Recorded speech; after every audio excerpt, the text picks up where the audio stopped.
High, তোমরা সবাই কেমন আছো? আশা করি তোমরা সবাই খুব ভালো আছো। আমিও খুব ভালো আছি। আজকের আমি তোমাদেরকে একটা বোতল আর্ট করে দেখাবো।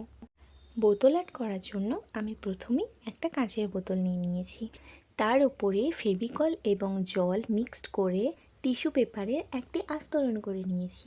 এর ওপর দুটি ক্লেকে মিক্সড করে আমি সূর্যমুখী ফুলের মতো শেপ করে নিয়েছি।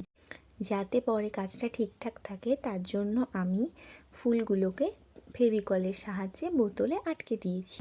এরপরে কাজটা শুকনো হয়ে যাওয়ার পরে আমি পুরো বোতলটাকে কালার করে নিয়েছি। এই কাজটা আমার ফেসবুকে একজনের দেখে আমার খুব পছন্দ হলো, তার জন্য আমি কাজটা করেছি। কেমন হয়েছে তোমরা সবাই অবশ্যই কমেন্ট করে জানিও।